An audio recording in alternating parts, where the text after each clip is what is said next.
Attends que Galen arrête de patouiller. Il y a patrouiller et patouiller. Patouiller, c'est patrouiller en faisant des bruits de pattes.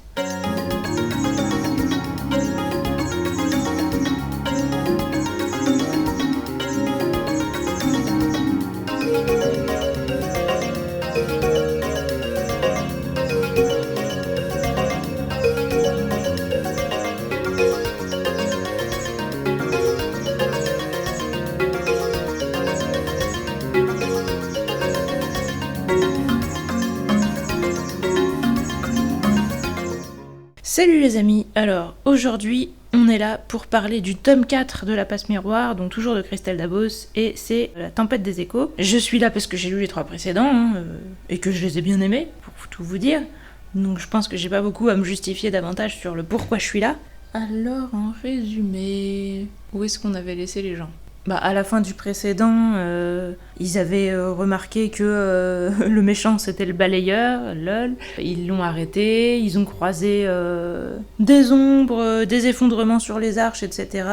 Mais ils ont toujours pas trouvé ni Dieu ni l'autre. Nous, on sait que Dieu, il est avec Archibald, Gaël et Victoire, qui est là en voyage astral sur Arcanter. Donc Dieu a l'air d'être sur le point d'avoir le dernier pouvoir qui lui manquait. L'autre, on n'est pas plus avancé sur lui. Du coup, Ophélie et Thorn sont toujours sur Babel. Ils vont chercher à en savoir plus là-bas, ensemble, maintenant qu'ils se sont retrouvés. Donc, je crois que c'est là qu'on en était. Et donc, dans ce tome, il va falloir chercher... faut régler tous les problèmes, finalement, parce que jusqu'ici, les problèmes ne font que s'aggraver. Les arches s'écroulent morceau par morceau, c'est la misère. Et Ophélie et Thorn doivent arrêter Dieu et l'autre, et résoudre le fait que le monde est en train de s'effondrer. Donc un sacré boulot en perspective. Histoire, on est toujours quasi exclusivement du point de vue d'Ophélie, avec un petit peu de point de vue de Victoire, un petit peu du point de vue de l'autre, un petit peu du point de vue de Thorn sur la fin, mais pas assez à mon goût. Le tome va globalement avoir un peu le même schéma que les précédents. On trouve une piste, on essaye d'enquêter dessus, Ophélie se met en danger pour essayer d'être dans une situation où elle peut avoir accès à des infos, alors que Thorn essaye de passer plus par la voie entre guillemets légale. Du coup, ils sont à nouveau séparés. Là, leur enquête va leur faire penser que les infos sur l'autre et sur comment Dieu est devenu Dieu se trouvent à l'observatoire des déviations. Donc Thorn va pouvoir y aller en étant envoyé par les généalogistes. Cette fois, je me rappelle comment ils s'appellent, les deux, l'homme et la femme en or. C'est pas une famille en or, c'est les généalogistes. Donc Thorn va y aller au nom des généalogistes qui veulent avoir accès à ce qu'il y a comme info dans l'observatoire, parce que eux, ils ont pas le droit d'y aller, et le dernier espion de Luxe qu'ils ont envoyé là-bas a disparu. Donc ils envoient Thorn un peu au casse-pipe, et Ophélie, elle, va y aller en tant que patiente, parce que l'Observatoire des déviations, on lui avait déjà proposé d'y aller, parce qu'on lui disait vous êtes inversé d'une manière originale, et en gros on sait qu'il s'intéresse à tous les gens qui ont quelque chose d'inversé. Donc voilà, on lui avait proposé d'y aller, elle va pouvoir accepter, mais il y a des gens, dont Blasius, qui lui mettent des warnings en lui disant... Si tu vas là-bas, tu pourras pas facilement en ressortir. Le truc, ça ressemble un peu à un EHPAD ou à un établissement pour handicapés, quoi. C'est quelque chose où tu renonces à tes droits, quasiment ton statut d'être humain libre, etc. Quand tu vas là-bas, tu deviens une espèce d'objet, et après on te fait toutes les expériences qu'on veut, et toi t'as plus voix au chapitre. Donc on lui dit non, n'y va pas, mais elle va y aller quand même, parce que c'est là-bas qu'ils auront les infos, et elle va pas laisser Thorn tout seul sur ce coup. Voilà ce qui va se passer. Ophélie va aller à l'Observatoire des déviations pour avoir des infos, et donc ça commence comme les autres tomes, comme une espèce d'enquête, et jusqu'ici, pour moi, ça allait. Vous allez voir assez vite que je suis pas très contente. J'essaye de rester neutre pour le début, parce que le début, j'ai trouvé que c'était comme d'habitude, et que ça me posait pas de soucis, mais au bout d'un moment, je vais m'énerver. Concept... Alors, le concept même de la passe miroir, depuis le début, il y a une histoire, voilà, elle rentre dans les miroirs, elle a libéré un reflet qui est peut-être une entité maléfique. On savait qu'il y avait quelque chose de pas clair derrière les miroirs, et on savait bien qu'il allait falloir en parler un jour ou l'autre. Donc ça va clairement être dans ce tome-là. Comme le titre l'indique, on sait aussi que c'est un rapport avec les échos, que Ophélie elle attire les échos, que des échos il y en a de plus en plus, et ça coïncide avec le fait que le monde est en train de s'écrouler, donc ça a pas l'air cool. Le fait que Ophélie ait des inversions, ça a l'air lié aussi à sa faculté de passe miroir, au fait qu'elle a libéré un autre, etc. Donc toutes ces choses sur lesquelles on nous a mis des petits indices pour nous dire il y a quelque chose de bizarre à creuser là-dessous depuis le début, On est censé avoir les solutions dans ce tome. Il y a quelque chose de bizarre avec les miroirs. Il y a des autres, entre guillemets, dans les reflets. Enfin, des entités qui nous sont similaires par certains points et différentes par d'autres, etc. C'est un délire autour des miroirs. C'était là depuis le début, mais en discrète toile de fond, et c'était pas le truc principal. Mais là, on va s'en rapprocher. Et moi, jusqu'à maintenant, ça me plaisait parce que j'étais teasée sur ce truc et j'attendais les révélations. Les révélations ne vont pas me plaire. Déroulement de l'intrigue, donc je vous disais qu'on suit toujours majoritairement Ophélie, même si on a quelques autres points de vue. D'ailleurs, les points de vue de l'autre, ils sont pas super faciles à comprendre parce que comme on le nomme pas et que ça passe soudainement de son point de vue pour juste quelques lignes, souvent j'ai besoin de revenir en arrière, de relire, de me dire ah ok et tout, parce que sur le moment, j'avais tendance à juste ne pas tenir compte de ce que j'entendais parce que ça avait tellement rien à voir avec le reste et ça durait tellement pas longtemps que je décrochais et mon cerveau ne n'enregistrait pas. Moi, j'aurais préféré quelque chose de plus long et plus clair, mais ça va, c'était quand même à peu près compréhensible quand on s'arrête, qu'on relit, qu'on réfléchit. Ce que je ne fais pas toujours. La fin, j'y reviendrai, je gueulerai à ce moment-là. Les personnages, alors est-ce qu'il y en a des nouveaux ? Bon, on en revoit beaucoup qu'on avait déjà vus. On va réentendre parler de Octavio, qui était le fils de Lady Septima, donc dans le 3. Lady Septima, c'était une instructrice qui était à la Bonne Famille, donc le grand bâtiment des archives, là où Ophélie a essayé de travailler. Donc Octavio, c'est son fils, donc c'est un gars bien placé, où tout le monde essaye d'être pote avec lui parce que les gens veulent être pistonnés, parce que voilà, sa mère est quelqu'un d'important. Et lui, il veut être bien vu par Ophélie, parce qu'en gros, il veut qu'elle sache qu'il va pas profiter de son statut, qu'il veut être bon par ses propres moyens et être droit, etc. Donc c'est quelqu'un qui veut montrer sa valeur, etc. Sinon, on revoit Elisabeth, qui était la supérieure hiérarchique d'Ophélie, qui est une fille à fond sur le respect des règles et qui fait des blagues pas drôles. C'est ses caractéristiques principales à mon avis. Hein. On va revoir évidemment les Archibald, Gaël et Dieu, qui a pris la place de Renard et qui sont sur Arcantère. On va pratiquement pas revoir Bérénilde et la tante Roseline, etc. Bon, évidemment, on va revoir Thorne. On va revoir, Ambroise et Lazarus. Donc Ambroise, qui est censé être le fils de Lazarus, qui est un handicapé avec les mains et les jambes inversées, qui est en fauteuil et qui était devenu ami avec Ophélie aussi dans le tome précédent. On va revoir donc Blasius, je le disais, et le professeur Wolf, qui est son copain. Blasius, qui était un mec qui était connu pour avoir la poisse, et qui a donc été, dans son passé, à l'Observatoire des déviations, et qui a galéré à en ressortir, et qui a subi des trucs pas clairs là-bas. Donc on revoit plein de persos d'avant, mais surtout des persos du coup de Babel, vu qu'on va rester à Babel. Je sais pas si c'est vraiment un point positif, dans le sens où Babel, c'était vraiment l'endroit que j'avais le moins aimé depuis le début, mais l'Observatoire des déviations est quand même vachement mieux, à mon goût en tout cas, que la belle famille, ou la bonne famille. J'ai l'impression de dire un nom de vieille série quand je dis ça, donc je ne sais plus, je me trompe. Voilà, donc des personnages, je pense pas qu'il y en ait beaucoup de nouveaux. Si, il y en a, parce que justement dans l'Observatoire des déviations, il va y en avoir quelques-uns. Pas beaucoup d'instructeurs, etc., parce qu'ils sont très impersonnels, c'est beaucoup des automates et tout. Par contre, il y a un pensionnaire qui s'appelle Cosmos, à qui Ophélie va un peu parler, qui est un gars qui a une empathie qui contrôle pas, et qui du coup amplifie les émotions des gens jusqu'à ce que ça pète. Donc il faut surtout pas être mauvaise humeur quand on est en sa compagnie, sinon il s'énerve lui aussi et il va essayer de vous péter la gueule. Il y a Segonde, qui est la sœur d'Octavio, donc la deuxième fille de Lady Septima, qui est complètement déformée physiquement. On dirait qu'elle a deux moitiés de visage qui vont pas ensemble, et du coup qui est aussi apparemment un peu handicapée mentale, ou... Comme beaucoup d'handicapés mentaux, elle a l'air de recevoir des messages, on ne sait pas où, parce que les handicapés mentaux sont toujours connectés avec des entités supérieures, c'est bien connu. Voilà, donc elle aussi, on va la voir là-bas. Puis il me semble que c'est à peu près tous les persos importants qu'on voit dans l'Observatoire des déviations. Après, voilà, il va y avoir un peu un festival de vieilles connaissances sur la fin du bouquin, parce que dans les fins de bouquin, on revoit toujours plein de vieilles connaissances, mais ça m'a pas paru foufou au point de mériter d'être signalé. On revoit aussi vite fait le fils du sans peur et presque sans reproche, mais alors pour le coup, ce truc n'a quasi pas d'importance, et je trouve ça un peu dommage. L'apparence, c'est toujours bien. Comme je vous dis, là, je vous ai fait une petite description de Segonde.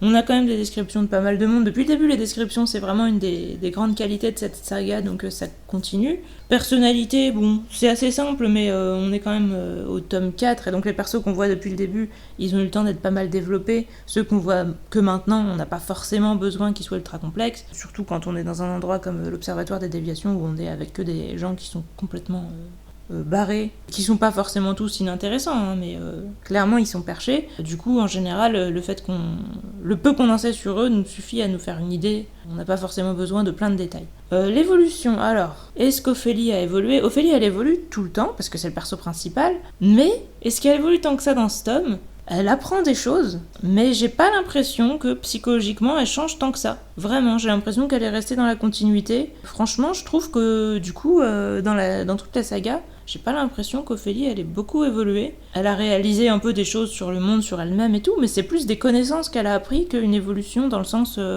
réaliser des choses sur elle-même, etc. Parce que dans le fond, elle a toujours été plutôt droite, etc. Donc elle est juste restée fidèle à elle-même. Du coup, est-ce qu'elle a évolué ? J'ai pas trop l'impression. Turn un peu plus, parce que bon, au début, on sentait quand même que il était assez froid, distant, crispé, etc. Et Ophélie, elle l'a quand même un peu aidé à se lâcher, etc.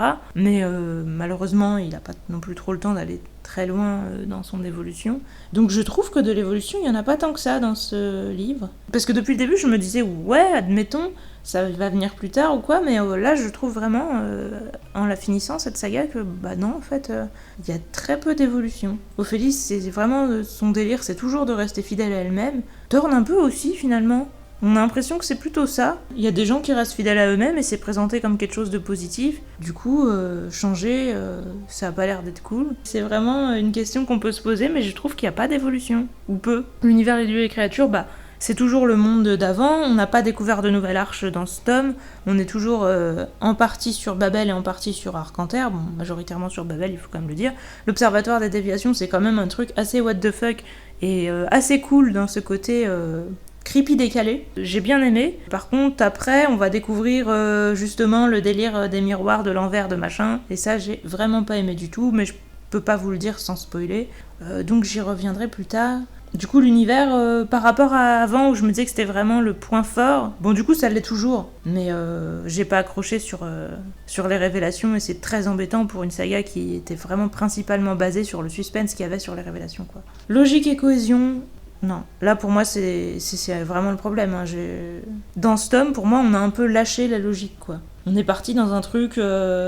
C'est comme ça. On te dit, bah regarde le monde, je sais pas, regarde, j'ai des cercles carrés, regarde, j'ai des triangles avec un rayon, voilà, enfin, des choses complètement what the fuck. Et tu fais, ok, mais comment ça se fait, pourquoi, et tout, puis on va te dire, bah, c'est comme ça, ok. Donc on va t'expliquer dans le détail qu'est-ce qu'il y a de bizarre, mais on te dira pas pourquoi c'est comme ça.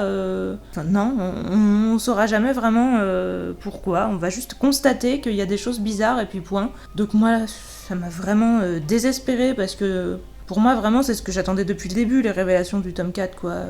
Enfin... Je pensais d'ailleurs qu'elle viendrait plus progressivement. Il y en avait eu une partie dans le tome 2, on avait appris qui était Dieu, comment marchaient les esprits de famille et tout, et ça m'avait semblé cool. Bon, j'attendais vraiment d'avoir les réponses sur l'autre et tout ce délire sur les miroirs, parce que pour l'instant on n'avait pas vraiment la réponse de ça. Et en fait ça, mais pour moi ça n'a aucun sens. Ça aurait peut-être pu en avoir, hein, parce qu'en soi, l'histoire, pour moi, elle est pas mauvaise. Mais les choses qui nous sont présentées le sont vraiment en mode c'est comme ça, et moi j'ai besoin... Pour y croire, j'ai besoin qu'on m'explique. Pourquoi c'est comme ça, qu'est-ce que ça veut dire, ou au moins qu'on m'y prépare, qu'on me montre le monde, qu'on me dise bah il est comme ça, on étudie, etc. Ça c'est encore un mystère, ça c'est bon. Mais là, on voit un monde complètement bizarre défiler. Ophélie est en mode ok. Et du coup bah nous on fait quoi ? Moi je suis pas ok du tout en fait, non quoi. Donc à un moment, j'ai l'impression que l'histoire m'a laissé sur le côté, et à partir de là, tout ce qui s'est passé m'a juste paru une espèce de mauvaise fanfic, quoi. Je suis terriblement désolée de dire des choses méchantes, mais moi je l'ai vraiment mal vécu, là, le dernier tiers du livre. Donc pour moi, la logique et la cohésion, là, c'est fini, on a décroché. Pourtant, il y a encore des choses logiques et il y a encore des choses cool sur certains points, mais alors il y en a d'autres, et il y en a trop. C'est pas une seule croquette, là, hein. On est vraiment sur... C'est genre tout le mystère du livre, depuis le début, on va dire, tous les mystères qu'on a depuis le début de la saga, j'ai l'impression que... Parce que la plupart, on nous avait pas répondu avant. Donc j'ai l'impression qu'on a un bon 2/5 peut-être, qui est pas expliqué du tout. C'est beaucoup trop au niveau du pourcentage. Pour moi, c'est pas une chose qui est pas expliquée. Genre, quand je parlais de la croquette ou de bug dans McCorbin, pour moi, ça représentait 1 ou 2% de quelque chose qui allait pas. Là, on est vraiment sur du peut-être 40% de choses qui vont pas. Enfin, ouais, dans les 35-40%. Enfin, Pour moi, c'est vraiment beaucoup trop. Je suis vraiment déçue, désespérée, triste, etc. parce que j'y croyais en cette saga. Depuis le début, je suivais et je me disais, ouais, ça va être un truc de ouf. J'arrive là et j'ai l'impression que le manège d'un seul coup m'a éjecté par terre et je me sens un peu trahie. Du coup, mystère et découverte, il y en a plein. Il y en a carrément plein. Mais il y a plus de mystères que de découvertes. Et le problème, c'est que la fin de l'histoire est présentée comme une découverte alors que pour moi, ce n'est que du mystère. Et j'aimerais au moins qu'il s'assume pour ce que c'est. Que le livre nous dise ta gueule, je te répondrai pas. Mais là, le livre nous dit bah si, je t'ai répondu. Alors moi, je suis dépitée. Donc oui, du mystère et de la découverte, il y en a, parce que je vous dis, on explore l'Observatoire des déviations, c'est cool. Le truc, c'est que l'Observatoire des déviations, c'est tout un teasing pour nous dire Ophélie, elle est en train de se renforcer ses côtés tordus, et ça va aboutir sur quelque chose. Bon, je vous dis pas pour l'instant, parce que je veux pas vous spoiler, ça aboutit bel et bien sur quelque chose. Ça a l'air cool au début, mais finalement, vu que la fin, moi, elle m'a pas plu du tout, bah, j'ai l'impression qu'on m'a teasé pour rien. Donc, je vous dis, du mystère et de la découverte, franchement, il y en a, mais quand on n'aime pas ce qu'on découvre... Est-ce qu'on peut considérer que c'est positif ? Moi, je dirais non. Alors, l'écriture, sur le plan métaphore, etc., elle est toujours aussi bonne. J'adore vraiment les expressions des animistes. À chaque fois qu'on repasse dans la famille d'Ophélie sur Anima et tout, j'adore leurs expressions, quoi. Là, je me rappelle plus, mais il y a plusieurs moments, le fait qu'ils parlent d'objets dans des situations, entre guillemets, incongrues, ça sonne super bien, c'est très naturel, et je trouve ça drôle et tout. J'adore vraiment les animistes. Encore une fois, pour moi, la fin du livre, pour qu'elle soit acceptable, il aurait fallu qu'on en sache beaucoup plus, que ce soit beaucoup plus détaillé, que ce soit amené beaucoup plus progressivement, etc. Donc pour moi, il aurait fallu entre 1 et 3 tomes de plus pour que cette histoire de tout ce qui se passe dans l'envers, etc., soit crédible, et que ce soit bien amené, que ce soit bien expliqué, qu'on ait du détail, tout quoi. Parce que là, j'ai l'impression que non, c'est genre il fallait finir, on avait un nombre de pages limité, alors on a tout mis en mode pop-up. Pour moi, je peux même pas dire que l'écriture est bien dans ce cas-là, parce que le truc, j'ai dû le lire ligne par ligne pour comprendre déjà ce que je lisais, parce que pour moi, ça partait dans tous les sens, et en le lisant ligne par ligne, j'avais quand même l'impression de manquer des 3/4 des informations dont j'avais besoin. Même en lisant ligne par ligne, en m'arrêtant, en réfléchissant, en me disant ok, admettons, machin... Non, ça m'a pas suffi du tout. Donc pour moi, je comprends pas pourquoi l'auteur a fait ça. Pourquoi elle a pas fait un tome de plus sur tout ce délire de l'envers. Pourquoi on n'a pas eu beaucoup plus de détails là-dessus. On a passé du temps dans l'observatoire, c'était bien. On aurait pu arrêter le tome sur des révélations quand il découvre la corne d'abondance et compagnie, parce que jusque-là, c'était encore cool. Et voilà, et après, on fait un tome entier sur l'autre monde et comment ça marche, quelles sont les relations avec les autres, les doubles et compagnie, enfin, qui est là-bas, pourquoi, comment ça marche, qu'est-ce qu'on ressent, machin, enfin, toute la relation avec l'envers, pour moi, j'avais l'impression de lire un résumé, comme si on nous avait juste écrit les points importants, mais les uns à la suite des autres, tous enchaînés. Déjà, il en manquait plein, mais en plus, c'était pas... J'ai pas trouvé ça agréable à lire, quoi. C'était beaucoup trop expédié, donc j'ai pas compris. J'ai pas compris ce qui s'est passé, parce que jusqu'à maintenant, l'auteur écrivait super bien, donc est-ce que je dois considérer ça comme un défaut d'écriture ou un défaut d'histoire ? En tous les cas, pour moi, ça allait pas du tout, quoi. Poésie et contemplation, bah du coup... dans ce tome, il y en a quand même beaucoup moins qu'avant. Il y en a un tout petit peu... dans certaines choses de l'Observatoire des déviations, je vous dis en mode un peu what the fuck, je trouve ça assez classe, assez drôle et assez bien décrit à certains moments. Il y a aussi un passage où ils vont avec un dirigeable sur un morceau de terre inconnu et où ils découvrent un espèce de peuple mystérieux qui parle pas et tout. J'ai trouvé que c'était un passage assez beau aussi, mais voilà, encore une fois la fin... Après, il n'y a plus de poésie et de contemplation. Il peut y en avoir un peu dans la description justement de l'envers. Le truc, c'est que j'aurais eu besoin des explications autour. Bon, là, on les a pas eues, clairement. Suspense et action, oui, il y en a. Il y en a plein. Il y en a peut-être même trop, parce que comme je vous dis, ça passe beaucoup trop vite et on n'a pas le temps de comprendre vraiment ce qui se passe. En tout cas, moi, j'avais pas le temps. Peut-être que c'est mon cerveau qui a ralenti, mais moi, ça me... Voilà. Mais du suspense et de l'action, il y en a plein. Il y en a beaucoup plus que dans les autres. À l'Observatoire des déviations, c'est encore assez calme. Encore une fois, comme tous les autres livres, Ophélie s'est mise dans une situation où elle est vachement vulnérable et où elle va essayer de suivre un espèce de programme de progression. En mode, elle reste dans les rails, elle s'intègre à une société et tout, alors que là, on sent que c'est quelque chose qui va littéralement la détruire. C'était intéressant. Enfin, il y avait du suspense et de l'action parce qu'on voyait qu'elle allait se détruire. On se demandait quand, on se disait qu'il allait falloir qu'elle réagisse à un moment. qu'elle se laisse aller jusqu'à un certain point, mais qu'elle arrive à s'arrêter au bon moment, ça pouvait mettre une certaine tension, un certain suspense. Honnêtement, moi j'étais plus dans le plaisir de la contemplation que dans le suspense à ce moment-là, mais je trouvais ça agréable. Après, je m'inquiétais parce que je me disais, bon, on est au milieu du tome 4, j'attends encore quasiment toutes les révélations. Quand est-ce qu'elles arrivent? Là, on est toujours dans un truc qui ressemble exactement à tous les autres tomes, en mode on arrive dans un nouvel endroit, on explore et tout ça. Donc j'étais un peu perplexe, mais je trouvais ça agréable. Et puis soudainement, voilà, c'est parti en couille. Les dialogues, ils sont toujours bien, je vous dis, j'adore vraiment les animistes, leurs expressions, etc. Je trouve dommage que ça ait pas été plus creusé dans les autres. Alors après, vous allez me dire, à Babel, ils ont leur formule, genre la connaissance sert la paix, et qu'ils disent en salut et tout, ça fait très société totalitaire, etc. Donc oui, ils ont leur petit truc, mais je sais pas, au niveau des expressions et tout, j'aurais bien aimé qu'ils aient tous leurs petites pattes, comme Anima. Parce que je trouve qu'il n'y a aucun peuple qui a été aussi attachant, etc., décrit d'une manière aussi justement poétique, etc., que ceux d'Anima. J'ai oublié de dire depuis le début que j'adore les contrepétries de Dieu. Je sais pas pourquoi, Dieu il est là depuis le tome 2, et à chaque fois je me dis il faut que je le dise et j'oublie de le dire. Mais franchement, par exemple quand il a dit on va sonder le mauve, ah pardon, sauver le monde, des trucs comme ça, mais ça me fait vraiment rire et je trouve ça génial. Franchement, le concept de Dieu qui peut pas s'empêcher de faire des contrepétries comme un défaut de langage, j'ai trouvé ça génial, et du coup j'aime beaucoup que Cosmos là dans ce tome le fasse aussi. Alors au début du coup Ophélie croit que c'est Dieu, et après bon elle se rend compte qu'il y a un reflet et elle se dit peut-être que Dieu aussi il est passé par l'observatoire des déviations ou un équivalent de l'époque, parce que ce tic de langage a l'air de venir du fait qu'il ait subi des trucs qu'on fasse subir des trucs pas clairs aux gens dans l'observatoire des déviations. Donc je trouve ce truc génial avec les contrepétries. Il y a vraiment plein de trucs cool au niveau des dialogues, des spécificités des persos, etc.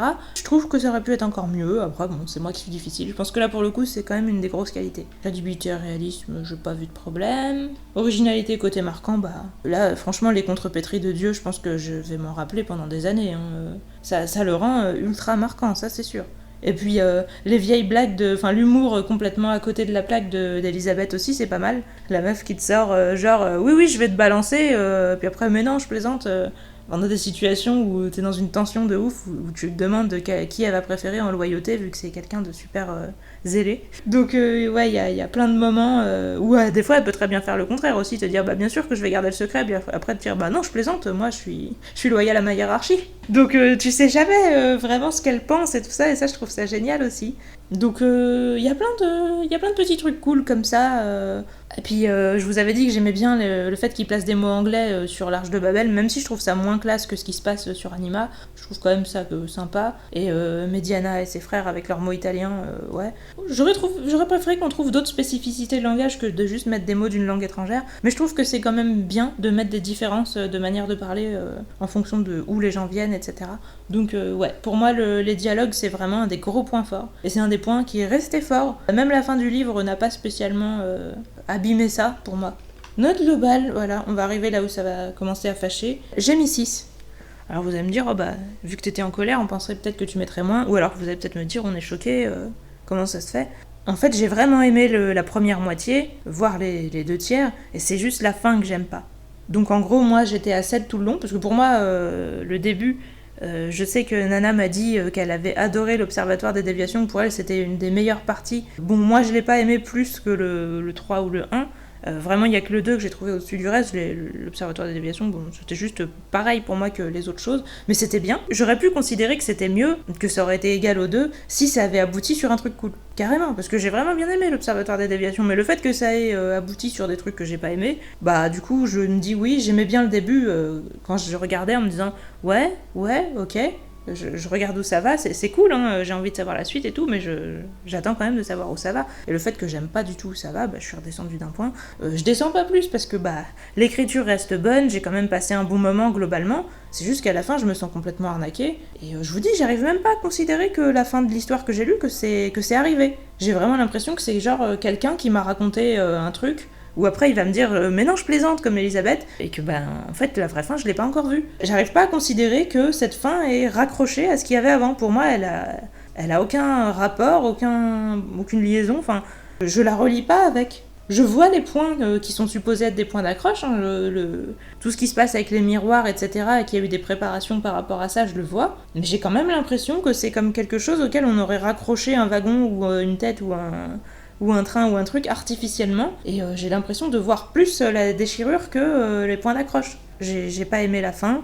Après, voilà, l'écriture reste bonne, l'univers reste original et super intéressant, etc. Donc je regrette pas d'avoir lu la saga, j'ai quand même passé un bon moment. Mais pour moi, ce tome, c'est clairement le plus mauvais de tous. Et je suis extrêmement déçue parce que je préfère les sagas qui commencent pas terribles et qui s'améliorent que les sagas qui commencent cool et qui finissent n'importe comment. Enfin, après, c'est souvent les fins qui sont décevantes, donc c'est pour ça aussi que je suis pas trop sévère, parce que j'ai l'habitude, entre guillemets, d'être déçue par les fins. Mais voilà, je vous dis, sur les puissants, ça avait commencé moyen, et la fin était vraiment cool. J'aurais bien aimé vivre la même chose une deuxième fois, parce que honnêtement, je m'y attendais tellement en plus. Le tome 2 était tellement génial, je me disais, bon, le tome 3, il était redevenu moyen. Enfin, moyen bon, hein.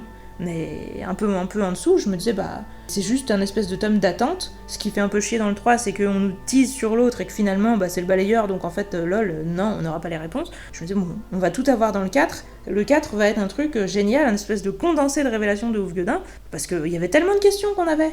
Et en fait, voilà, le 4 qui prend le parti pendant 2 tiers de vous parler d'autres choses. D'autres choses, pas complètement, hein, parce qu'il y a des révélations, on nous les promet, etc. Mais n'empêche, on découvre un nouvel endroit, des nouveaux persos, tout ça. On prend le temps de les expliquer. Et puis, juste sur le dernier tiers, allez hop, on met tout un tas de révélations à la file, sans vraiment de liaison entre elles, et puis où il en manque plein. Donc après, c'est à nous d'essayer de reconstruire avec ce qu'on a. Ça m'a dérangé, je pense que je l'ai assez dit, et du coup, on va passer au spoil. Juste avant de spoiler, du coup, est-ce que moi, je le conseille ou pas, cette saga ? Ça dépend des goûts de chacun. En gros, si quelqu'un cherche un livre français bien écrit, justement avec des jeux de mots, des trucs, des délires un peu autour du langage, un monde justement un peu de contes, très visuel, j'ai presque envie de dire, bien décrit, etc. Ouais, pourquoi pas, mais juste pour admirer l'univers et pas pour l'histoire, du coup, parce que l'histoire se termine en queue de poisson pour moi. Après, du coup, je le conseille à moitié. Je suis un peu 50-50 parce que j'ai quand même tendance à penser qu'on a envie que les fins soient cool. Enfin, ça dépend des livres, parce qu'encore une fois, il y a des livres qui sont présentés comme une exposition, et vous vous doutez, entre guillemets, que c'est le voyage qui compte et pas la destination. Je sais qu'on dit souvent que les livres de Stephen King ont des fins un peu nulles, mais je trouve que de la manière dont ils sont écrits, on sent qu'on est là pour profiter de l'instant présent et pas pour vouloir la fin. Alors, dans La Passe Miroir, c'est un peu 50-50, parce qu'il y a quand même pas mal de moments où on peut profiter de l'instant présent et où on a des belles scènes décrites, etc., et des moments qui suffisent un peu à eux-mêmes. Il y en a quand même, c'est pour ça que je suis un peu partagée, mais il y a quand même énormément de mystère et énormément de teasing sur le mystère. D'ailleurs, le tome 3, il s'arrête complètement en cliffhanger. Pour moi, trop de teasing pour que je pardonne le fait que la fin soit nulle, c'est un peu le problème, quoi. Donc voilà, je le conseille à moitié, en demi-teinte. Je pense plutôt pas, mais je le conseille pour les gens qui tripent plus sur l'écriture que sur l'histoire, parce que l'écriture, c'est vraiment une grosse qualité. Ou l'univers aussi, les gens qui aimeraient voir un univers original, les descriptions, tout ça. Mais pour l'histoire en elle-même, non. J'ai l'impression vraiment qu'on m'a promis des choses et qu'elles n'ont pas été tenues. Donc voilà. Sur ce, passons au spoil.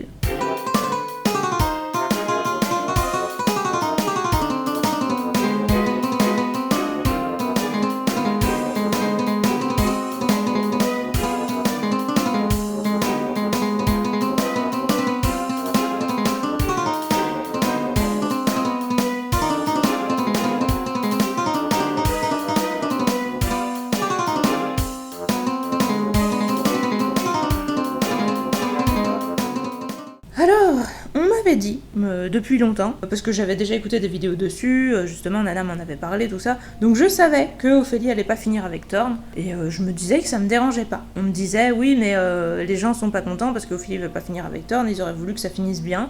Et moi je me disais, non, mais moi je suis pas une adepte spécialement des happy end, j'aime bien au contraire les fins tragiques et tout, donc je me disais, honnêtement, ça faisait une raison de plus qui me faisait penser que j'allais adorer ce tome 4. Je me disais, ça va être une fin non conventionnelle, un truc un peu tragique et tout, trop bien. Mais en fait, j'aime pas du tout, et c'est pas parce que Ophélie ne finit pas avec Thorne, c'est parce que j'ai l'impression que la disparition de Thorne est complètement gratuite. Tout le tome, il y a plein de gens qui tombent dans le vide, on nous fait des pataquès pour nous dire à quel point c'est tragique que les gens tombent dans le vide, et à la fin du livre, tous ceux qui sont tombés dans le vide, ils reviennent. Alors oui, on sait pourquoi, mais l'explication ne m'a pas convaincue. Pour moi, l'explication est arrivée, c'est comme si je te disais, je sais pas, le mec il lance des boules de feu, il est produit comment ces boules de feu ? Et que tu me répondais, il est produit avec ses mains. Ok. Voilà, ça répond à la question, Mais l'explication n'est pas suffisante. Je me dis, ouais, mais encore, enfin vraiment c'est ça quoi. La fin de l'histoire. Ophélie, Thorne, comment il s'appelle, Lazarus, vont dans la corne d'abondance, après les généalogistes. Bon, j'ai trouvé cool que les généalogistes y vont en mode ça va nous rendre immortels. Ils étaient tellement débiles ceux deux-là. J'ai trouvé ça un peu jouissif, voilà, qu'ils disparaissent. J'ai trouvé ça jouissif, par contre je les ai trouvés particulièrement cons. Alors après je me suis dit, parce que depuis le début on nous les avait quand même teasés comme deux grands méchants, intelligents, classe et tout ça, mais je me suis dit c'est vrai que le monde s'écroule autour d'eux. En même temps, ils ont pas trop d'autres issues, c'est peut-être normal qu'ils soient un peu pressés d'être immortels et de devenir des dieux et compagnie. Mais bon, s'il suffisait d'aller dans la cage et d'attendre, je pense que quelqu'un l'aurait déjà fait. Donc déjà, leur connerie, quand même, je trouve qu'elle est limite. Là, j'étais encore prête à admettre et je trouvais encore que c'était à peu près cool. Mais bon, voilà, c'est quand même une fin de merde pour deux méchants qui étaient relativement importants. Après, certes, c'était des méchants secondaires, parce que les vrais méchants, c'est Dieu et l'autre. Mais bon, quand même deux persos qui, on nous a montré, ils sont forts, Thorne ne peut rien faire contre eux, ses griffes ne les atteignent pas, etc. Et pouf, ils sont réglés comme de... J'allais dire ils sont réglés comme 2 cuillères à musique. Voilà, faites ce que vous voulez avec cette expression. C'est un mélange en 2 coups de cuillère à peau et comme du papier à musique, je crois. Ils vont tous dans l'envers. Dans l'envers, on voit que Ophélie, Thorne et les autres, je crois pas qu'on les suive beaucoup, revoient tous les gens qui sont tombés. Donc on sait que les gens qui sont tombés tombent dans l'envers et pas juste au centre de la Terre, dans le vide. Jusqu'à maintenant, moi, c'est ce que je pensais, qu'il y avait juste des nuages, etc. Enfin... Pour moi, c'était juste du vide. Là, maintenant, on sait que c'est l'envers. Moi, déjà, j'ai du mal à comprendre, honnêtement, comment l'envers est là et dans notre monde, mais qui s'arrête à un point précis. Qu'est-ce qui fait qu'il s'arrête à ce point précis? Qu'est-ce qui fait qu'il avance? Tout ça. J'ai l'impression qu'on n'a jamais vraiment eu les réponses. Enfin, on va nous dire c'est parce qu'eux, il y a l'échange équivalent, etc. Mais encore une fois, j'ai l'impression que c'est des réponses qui posent plus de questions qu'elles n'en résolvent. Donc ils sont tous dans l'envers, tous ceux qui sont tombés et ceux qui viennent d'y aller. Ceux qui sont tombés ont l'air de répéter des actions en boucle, ok. Jusqu'ici, moi je veux bien, même si je sais pas encore trop pourquoi ils font ça, et je crois qu'on n'aura jamais la réponse non plus. Pourquoi ils sont plongés dans des espèces de... les moments les plus durs de leur vie, etc. et qu'ils revivent ça en boucle... comme si c'était pour essayer de les faire évoluer. Spoiler du spoiler. Est-ce que c'est parce que Dieu a dit que c'était pour les faire évoluer qu'il fallait qu'ils aillent dans l'envers? Je crois pas, parce que j'ai l'impression que Dieu les a envoyés là juste par vengeance, en espérant rien de leur part, et qu'ils ont évolué par accident. Mais pourquoi l'envers fait ça? Bon, on sait pas. Est-ce que c'est le côté miroir de l'envers? Comme c'est un miroir, c'est un truc où on est obligé de se confronter à nous-mêmes. J'ai l'impression que c'est une métaphore, c'est pas une explication, donc... Encore une fois, j'aurais quand même aimé que ce soit plus expliqué, pourquoi ça fait ça, qu'est-ce qui se passe et tout, parce que là on est quand même en train de nous parler de totalement un autre monde, avec des lois différentes, etc. Le monde duquel on ne saura quasiment rien, quoi. Et c'est un monde qui va servir de Deus Ex Machina pour tout ce qui s'est passé et qu'on comprenait pas depuis les débuts. Ophélie est là-bas, Thorne est là-bas, ils sont tous les deux en train de flotter, Ophélie finit par se dire « Tiens, mais moi j'ai un double !» Parce que voilà, finalement, ce qu'on lui a fait dans l'Observatoire des déviations, c'est qu'on lui a fait pondre un autre à elle aussi. Donc moi, ça, j'ai trouvé ça très cool, la manière dont il a été créé, le perroquet qui répète qui est jeu, etc.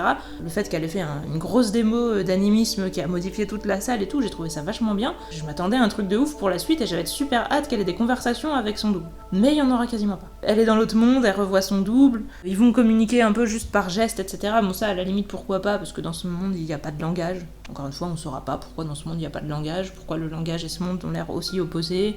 C'est vraiment ta gueule, c'est comme ça. C'est pas ta gueule, c'est magique, c'est ta gueule, c'est l'envers. Donc, ok. Donc elle va avoir cette petite conversation avec son double. Son double lui montre qu'il a mangé la corne d'abondance. Moi, j'ai pas compris comment, pourquoi, etc. Enfin, pourquoi? Si, encore une fois, on va nous dire après, c'est pour que plus personne ne s'en serve, pour qu'on arrête de faire disparaître des gens là-dedans et que ça cause moins de souffrance ou je ne sais quoi. Pourquoi son double se préoccupe de ça? Est-ce que c'était vraiment une bonne idée? Parce qu'il y avait peut-être des trucs à comprendre autour de la corne d'abondance, en fait. Depuis le début, on l'étudiait et tout. D'ailleurs, on sait pas d'où elle est venue, pourquoi elle a été créée. Non, tout ça. On sait juste qu'elle était là. Elle a disparu pendant un moment, elle est réapparue. Les gens ont fait des conneries avec. Donc le double d'Ophélie a décidé de la faire disparaître et apparemment c'est bien. C'est bien de décider plutôt que d'étudier les choses, de les faire disparaître. C'est complètement en contradiction avec la morale de Dieu qui te dit ta gueule, fais ce que je te dis depuis le début. Ça, on essaye de nous dire que c'est pas bien. Alors là, voilà, c'est un peu quand on veut. La connaissance, des fois c'est bien, des fois c'est pas bien. Là, apparemment, c'était pas bien. Donc la corne d'abondance a disparu parce que le double l'a mangée. Moi, honnêtement, je dis, parce que la corne d'abondance, on sait pas ce que c'est. Donc pourquoi pas qu'il puisse la manger puisqu'on sait pas ce que c'est. J'ai envie de dire Camoulox dans des moments comme ça. Je sais pas, moi, une corne d'abondance, je peux pas la manger, je suis pas dans le monde de l'envers, effectivement, mais j'aimerais bien qu'on connaisse ces lois pour comprendre pourquoi ça a un sens, comment c'est possible, etc. Comment ça marche, tout ça. Non, on saura pas, il l'a mangé. Ensuite, vu qu'Ophélie a un double, elle va pouvoir ressortir de l'envers, bon. Mais il va falloir payer un prix. Alors de ce que j'ai compris, là pour le coup il y a peut-être une explication, même si encore une fois c'est une explication qui pose plus de questions qu'elle n'en résout, vu que Ophélie avait déjà une partie d'elle qui avait été balancée dans l'envers dans l'observatoire des déviations quand on a fait des expériences sur elle, en l'occurrence c'était sa faculté de passe-miroir, qu'elle avait donnée pour que l'autre, donc son double, émerge de l'envers et arrive dans l'endroit. Du coup, vu qu'elle avait déjà une partie qui était d'un côté, une partie qui était de l'autre côté, là, elle avait la possibilité de retourner dans son monde, mais en payant autre chose. Mais moi, ce qui me chiffonne là-dedans, c'est que à ce moment-là, elle était dans l'envers, son double aussi, tout était dans l'envers. Donc finalement, c'était équilibré. Moi, si j'ai bien compris, ce qui cause des déséquilibres, c'est que les gens soient dans les deux endroits à la fois. Donc là, Ophélie, elle était entièrement dans l'envers, donc pourquoi ? Pourquoi ? Je veux dire, elle avait été rééquilibrée à ce moment-là, elle était complètement unifiée, donc on lui dit tu sacrifies un truc et tu peux ressortir. Je trouve que ça sort un peu quand même de derrière les fagots. Vous allez peut-être me dire oui, mais c'est parce que justement elle avait déjà sacrifié un truc avant, machin. Ouais, mais... Moi je vous dis, pour moi il y a vraiment ce côté où pour moi elle s'était rééquilibrée, donc là elle refait un déséquilibre et là c'est bien. Alors qu'avant c'était pas bien. Il y a quelque chose qui me dérange là-dedans, mais c'est difficile à expliquer parce que rien n'est expliqué, donc voilà. J'essaye de faire mon possible, comme je vous dis. Pour moi, il y avait le côté, il fallait que tout soit du même côté. Apparemment, c'est pas comme ça que ça marche. Apparemment aussi, quand même, Ophélie avait l'air d'avoir une accointance avec l'envers de base, vu qu'elle était déséquilibrée et tout ça. Bon, c'est un peu à cause de son passage dans les miroirs, si j'ai bien compris, et de son croisement de l'autre, mais l'autre autre.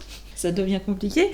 Donc déjà ça m'a chiffonné. Donc elle a le droit de ressortir mais pas Thorne. Par contre Thorne, lui, il a le droit de rencontrer Victoire. Donc Victoire qui était tombée dans le vide. Moi, j'ai pas compris parce qu'au départ, elle fait des voyages astro. On savait pas qu'il allait avoir une échéance. Quand on a commencé à dire qu'elle perdait ses souvenirs et tout, moi je me suis dit c'est parce que ça fait trop longtemps qu'elle est hors de son corps. Mais par contre... qu'elle soit tombée dans le vide, aspirée. Est-ce que le vide aspire les esprits ? On ne saura jamais pourquoi, parce que les corps, ils les aspirent que quand ils étaient aux endroits où les vides étaient là. Victoire, en tant qu'esprit, elle flottait. Comment ça se fait que du coup, elle a été aspirée ? On ne saura pas. En tout cas, elle s'est retrouvée dans l'envers, mais pas de la même manière que les autres. Dans un puits, on ne sait pas comment ça se fait que Thorne est apparu devant elle, puisque jusqu'à maintenant, on a l'impression qu'ils sont tous en train d'apparaître à des endroits complètement random. Donc on ne sait pas si ça vient de l'envers qui a un fonctionnement particulier, de leur esprit qui les amène devant les choses qui sont importantes pour eux. Bon non, parce que dans ces cas-là, Ophélie aurait sûrement retrouvé Thorne. Mais est-ce que ça vient d'une volonté de leur part ? Même si c'est une volonté inconsciente, des priorités qu'ils ont, de quelque chose qu'ils pensent, ou est-ce que ça vient d'une loi de l'envers ? On ne sait pas. En tous les cas, par un Deus Ex Machina, Thorne est téléporté devant Victoire, et il arrive à la sortir du puits. Alors, je trouve ça cool qu'on nous ait décrit qu'il était jaloux d'elle, et qu'il s'est senti bête de se dire oui, mais je suis con d'être jaloux d'une petite fille, en plus elle est vulnérable, et puis elle lui fait confiance spontanément, et ça le touche, tout ça. Tout ça, c'était très mignon. Le truc, c'est que pour moi, la mignonitude n'est pas une explication, en fait. Thorne, il arrive là, il la sort du puits, et une fois qu'elle est sortie du puits, elle peut se réenvoler et retourner dans son corps. On sait pas du tout pourquoi. On sait pas pourquoi elle est tombée, on sait pas pourquoi elle est remontée. Elle avait juste besoin d'une petite impulsion de la part de Thorne, apparemment. Mais alors là, pourquoi ça fait ça, comment ça marche, etc. Non. Personne ne nous le dira jamais. Hein. À ma connaissance, moi j'ai pas d'explication. Donc si vous en avez, donnez-les-moi, ça m'intéresse. Moi à ce moment, je me demandais limite si Thorne allait pouvoir ressortir en s'attachant à Victoire qui allait lui servir de ballon à l'hélium, un peu, qu'elle allait le remonter. Je me suis dit non, puisqu'il paraissait que Thorne allait pas s'en sortir. Mais au point où on en était, je me posais la question. Parce que je me disais, voilà, cheater pour cheater, n'importe quoi est possible. Apparemment ça n'a pas fonctionné. Ok, tant pis pour lui, mais... Moi, j'en suis à un stade où je peux dire admettons pour tout, mais où du coup, je commence à plus accrocher à rien. Donc voilà, Victoire se réveille, c'est mignon, c'est touchant, Thorne est toujours là-bas, non, c'est terrible. Il y a de plus en plus de gens qui tombent dans l'envers, tout se pète la gueule. Ça commence à sentir mauvais, parce qu'en général, quand trop de monde crève dans les histoires, tout le monde finit par être ressuscité, c'est exactement ce qui va se passer. Quand même, Ophélie va avoir le droit, donc elle émerge d'un miroir devant sa famille, etc. Elle a perdu ses doigts, bon... Voilà, parce que l'échange équivalent, elle a perdu ses doigts comme Alphonse a perdu son corps. Hein. Là, je me sentais vraiment dans Full Metal Alchemist, mais plutôt dans la première version, et avec ce que j'avais pas aimé de la fin inventée pour l'animé, le lien avec notre monde, le fait qu'ils aillent à l'époque de la Seconde Guerre mondiale et tout ça, ça m'a vraiment rappelé ce que j'ai ressenti à ce moment-là. Parce que je me suis dit, là, ça n'avait jamais été introduit avant, ça sort complètement de nulle part, et on nous dit, bah ouais, mais ça explique tout. Et on est obligé de vous croire sur parole, parce que bon... Soudainement, là, on va vous dire, l'alchimie, en fait, elle vient du fait que y a un lien avec notre monde, et puis, en fait, quand tu fais des sorts alchimiques, ça cause des morts dans notre monde, et tout ça, bah, voilà, là, on va nous sortir un truc pareil. Donc, tout ce que Dieu a fait, en fait, ça a aspiré des trucs d'un monde à l'autre, etc. Enfin, ouais, ça m'a tellement rappelé les mauvais côtés du premier Full Metal Alchemist, que j'arrêtais pas justement de penser à l'échange équivalent, etc. quand on nous expliquait ce concept d'équilibre et tout, parce que je trouvais que ça ressemblait vraiment. Mais en moins bien expliqué, et je vous dis, dans les pires côtés de la première version. Bref, Ophélie se retrouve donc avec sa famille, un miroir et tout ça. Bon, il y a Dieu qui va arriver, vouloir lui péter la gueule.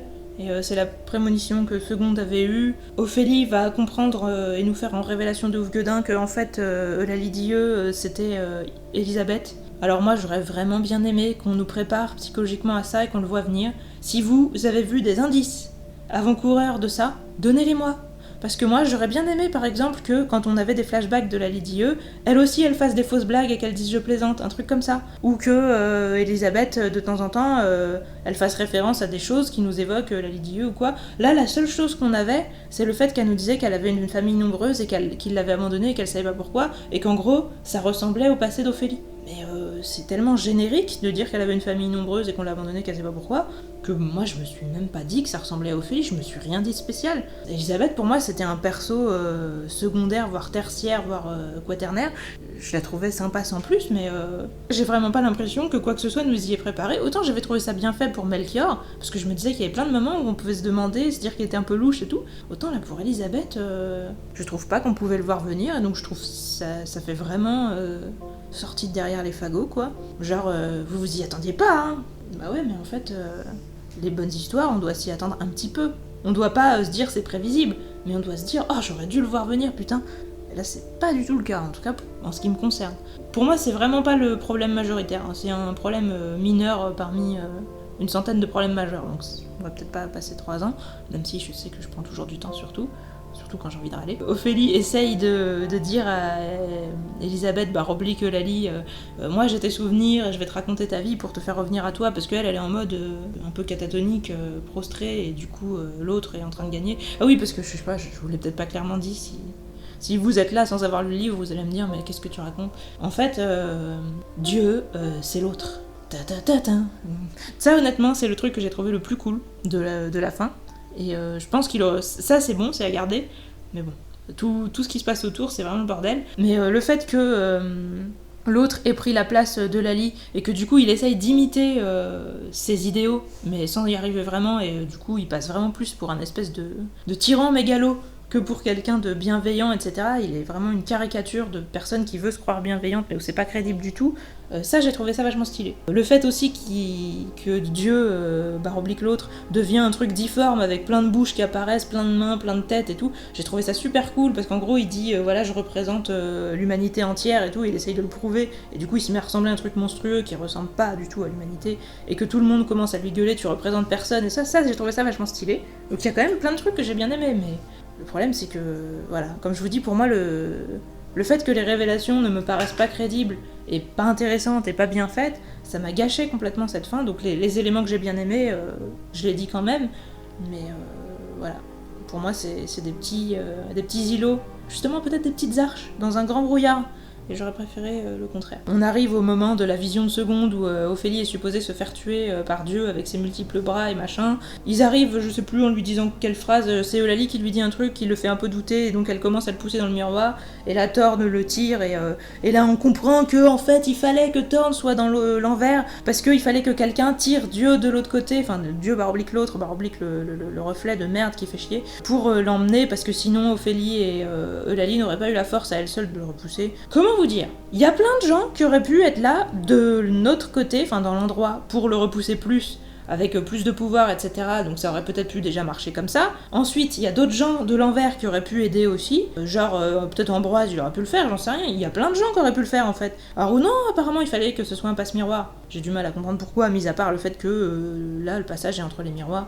Ça aussi j'ai un peu du mal à comprendre pourquoi, mais admettons, l'envers, l'endroit, le miroir, c'est un portail entre les deux. J'ai l'impression que c'est comme si on essayait de nous faire croire que des jeux de mots avaient une réalité matérielle, parce que je trouve que ça n'a pas du tout été expliqué, ces trucs-là. On se dit que ça a l'air d'avoir un sens, mais c'est hyper vague, et en fait ça reste toujours comme ça. On ne sait pas pourquoi le miroir sert de portail entre les deux, alors que à la fois on nous dit que c'est un autre monde, et à la fois on se rend compte que y a des morceaux d'envers qui débarquent comme ça, parce que le monde s'écroule, il y a des ombres ou des autres ou des trucs qui sont capables d'être là.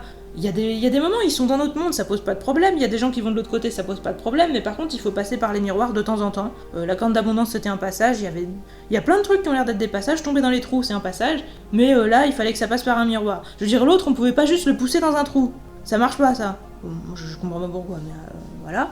Donc il fallait que ce soit un miroir, et donc Thorn, ça aurait pu être... Bon, des passe-miroirs, c'est pareil, il y en avait d'autres des passe-miroirs. Mais effectivement, ils avaient pas tous autant la haine, ils allaient peut-être pas tous être motivés pour tirer Dieu de l'autre côté. Mais je trouve ça tellement décevant, en fait, quoi. Il fallait que Thorn soit là-bas pour ça.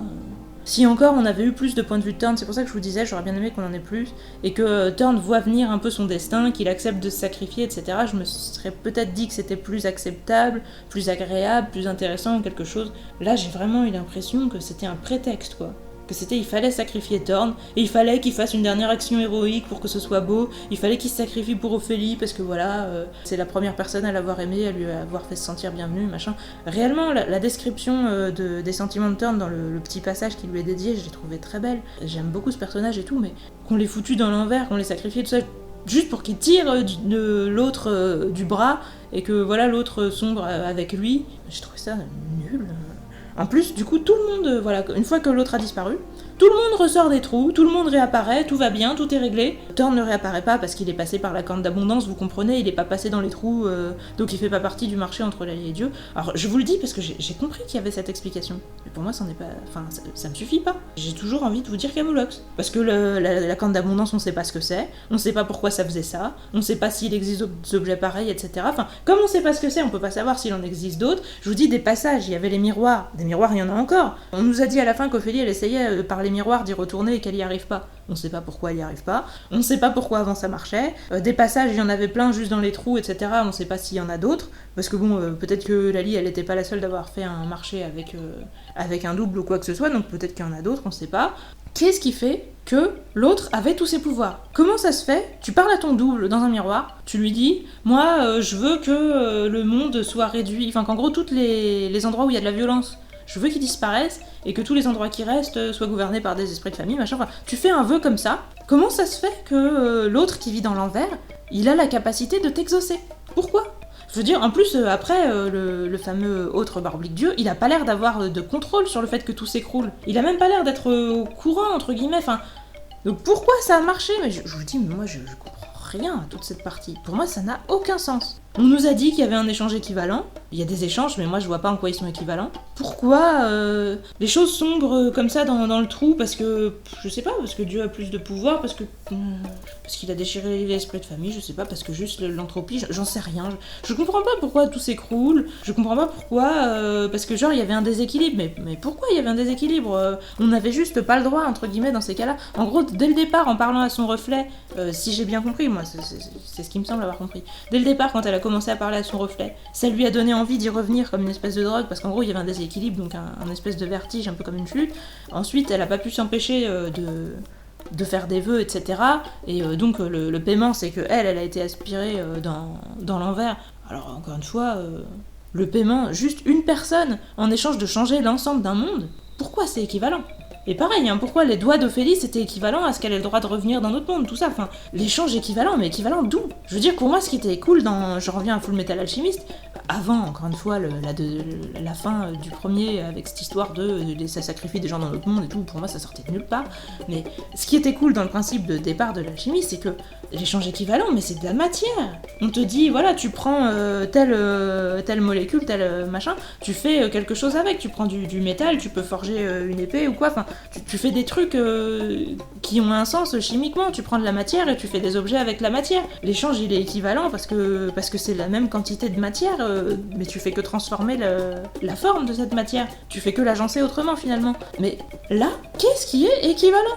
On échange des esprits contre des gens, on échange des pouvoirs contre des gens aussi, ou contre des morceaux de corps, ou je sais pas, enfin, on échange des trucs abstraits contre des trucs concrets, des trucs magiques contre des trucs physiques, on échange des trucs dans tous les sens, mais elle est où la monnaie? C'est quoi la loi? Enfin, non, on le saura pas, à ma connaissance, donc si vous avez compris, dites-le moi, encore une fois, parce que moi, ça me saoule, mais ça me saoule vraiment, parce que j'ai l'impression d'avoir été vraiment teasé, de vouloir comprendre et tout, mais de pas avoir les éléments, et qu'à chaque fois, on fait semblant de me donner les réponses. On va me dire oui, mais parce que tu comprends, il y avait un déséquilibre. Mais pourquoi? Pourquoi il y avait un déséquilibre? Un déséquilibre de quoi et quoi? Qu'est-ce qu'il y avait sur un côté de la balance et sur l'autre? Qu'est-ce qui fait que ça penche? Qu'est-ce qui fait que ça marche ou que ça marche pas, ou que c'est positif ou que c'est négatif? Enfin, selon quoi L'envers, on n'en sait rien. L'envers, c'est un Deus Ex Machina permanent. Tout ce qui vient et qui repart de l'envers, ça sort de derrière les fagots, pour moi, tout le temps. Donc ce qui m'énerve, le fait qu'Ophélie soit séparée de Thorn, c'est pas qu'ils finissent pas en couple et que la fin soit pas heureuse, c'est que toute la famille qu'on avait vu mourir juste avant, bah, ils sont revenus, Octavio il est revenu, tout le monde est revenu, mais Thorn n'y est pas revenu parce qu'il fallait quand même que ce soit pas si facile que ça, et puis en plus on nous fait la super fin, moi je déteste ce genre de fin, ouais les immortels, les esprits de famille, ils ont perdu leur pouvoir, parce que les livres ont été effacés, parce que bah, comme l'écriture... Alors j'ai bien compris les explications, encore une fois je vous les donne parce que je les ai entendues, hein.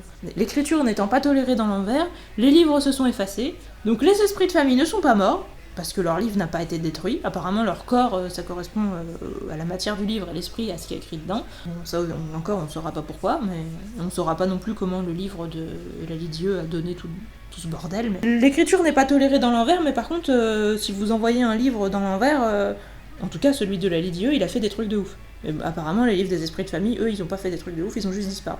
On sait pas pourquoi. Ils auraient pu très bien faire des prodiges de ouf aussi, enfin je vois pas pourquoi ils l'ont pas fait, mais non, eux ils ont juste disparu.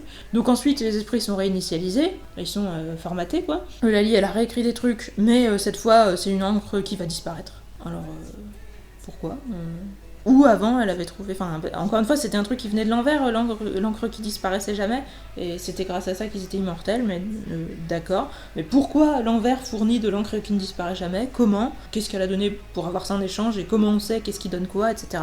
Non, ça on sait pas. Bon. Du coup, les esprits de famille vont vivre comme des gens normaux, ils vont vieillir et mourir, et voilà, ce sera des gentils handicapés mentaux qui vont vieillir et mourir. Super, bah c'est joyeux comme fin, c'est agréable. Encore une fois, j'ai vraiment l'impression qu'on me dit, tu sais, être mégalo c'est mal, vouloir être Dieu c'est mal, en fait il faut être une femme simple, etc. Puis pareil, les immortels, tout ça, avoir trop de pouvoir c'est pas bien, il faut que ça s'en aille, il faut avoir une vie simple, être heureux avec sa famille et machin. Ta gueule, putain, si j'ai envie d'être ambitieuse, je suis ambitieuse, enfin au bout d'un moment, pour moi le problème que j'avais avec Dieu, c'est que c'était un enculé. Ou un connard, si vous trouvez qu'enculé est une expression homophobe. Moi je le dis parce que j'ai l'habitude et je pense pas au sens, donc ne le prenez pas personnellement. J'ai aucun problème avec les gens qui s'enculent. Mais voilà, une saloperie, un connard, une limace morte, les choses que j'aime pas quoi, un morceau de fromage dégueulasse, une molécule d'histamine. Je comprends pourquoi sur le papier Thorn est mort, comment il s'appelle, Ambroise est mort, qui c'est qui est mort encore? C'est ça, je vous dis, j'ai tellement une sensation d'irréalité que je me rappelle même plus qui est mort et qui est pas mort. Janus est mort, oui. On s'en foutait un peu, on le connaissait pas super bien, mais c'est vrai qu'il est mort comme une merde alors qu'on nous avait teasé comme quoi c'était le seul immortel qui avait toute sa mémoire, qui était super intelligent, qui était super fort, qui était caché, tout ça. Il s'est fait buter comme une merde par Dieu, enfin Dieu / l'autre. Il y a des gens qui sont vraiment morts, il y a des gens qui sont pas vraiment morts. Hélène, elle a repop parce qu'elle était juste tombée, alors qu'on nous avait fait toute une tragédie sur sa disparition. Ouais, je vous dis, c'est vraiment les trucs qui niquent ma suspension de crédulité. Ça me fait la même impression que Naruto après Pain. C'est là où j'ai arrêté Naruto, quoi. Le combat contre Pain, je l'ai trouvé bien, mais alors après, tout le monde qui ressuscite, je me dis, oh... Voilà, là on commence à se dire, bon bah dans ces cas-là, y a plus d'enjeu, y a plus de crédibilité, c'est bon, quoi. Tout le monde tombait, ça avait l'air grave, et puis en fait tout le monde est revenu. Alors même si on essaye de compenser ça en nous disant, vous savez, cet enchaînement d'événements était très improbable, tout le monde aurait pu finir dans le vide, ça aurait pu très mal finir, etc. Non mais je suis désolée, Les choses se sont passées d'une manière tellement téléphonée, pour reprendre un terme de Durandal, que j'ai pas senti que les choses auraient pu se passer autrement, j'ai pas senti que tout aurait pu mal se passer, j'ai tellement eu l'impression que c'était un enchaînement de ta gueule c'est magique, ta gueule c'est l'envers, ta gueule c'est moi qui dis, c'est moi qui y ai, c'est moi l'auteur, que j'ai pas ressenti de danger pour les persos, donc je ne crois pas du tout à cette fin heureuse, j'ai juste l'impression qu'on m'a dit bah voilà c'est fini, et que je suis obligée de dire ok. C'est assez rare que je déteste autant une fin, et que j'ai tellement senti la coupure au moment où ils sont partis dans l'envers, je commence à me dire un peu what, et à aller lire ligne par ligne, essayer de me concentrer, de me dire ouais ça commence à devenir un peu chelou, mais j'avais envie de savoir la fin et je me disais bon bah c'est pas grave, même quitte à lire ligne par ligne, à beaucoup réfléchir, à me prendre la tête, à revenir en arrière, à me dire attends ça correspond à ça c'est la réponse à ça, etc. Même si je dois y passer du temps, j'ai envie d'en profiter, j'ai envie de me donner à fond, et en fait le fait que même en faisant ces efforts là, j'ai l'impression d'avoir rien bité et que j'ai l'impression d'avoir réfléchi pour rien. J'ai l'impression qu'on m'a arnaqué, vraiment. Donc ça m'a encore plus énervé. J'en aurais rien attendu, je l'aurais laissé couler, et je me serais dit ok, Camoulox suivant. Ça m'aurait peut-être moins donné envie de gueuler. Là, je me suis impliquée parce que bah j'avais aimé ce qu'il y avait avant, on m'en avait dit beaucoup de bien et tout, donc je m'attendais à un truc de ouf, et là voilà, j'ai rien compris. Donc si vous avez compris, que vous avez aimé cette fin, que vous avez l'impression que tout est logique, expliquez-moi. Expliquez-moi les lois de l'envers, comment ça se fait, comment on sait qu'est-ce qui donne quoi, quel est l'échange équivalent, comment ça marche et tout ça. Expliquez-moi tout si vous avez compris. En attendant, moi, je démissionne. N'hésitez pas à me dire ce que vous pensez, sauf si c'est de la merde. Et du coup, bah je vous dis à la prochaine, j'espère être moins salée. Salut!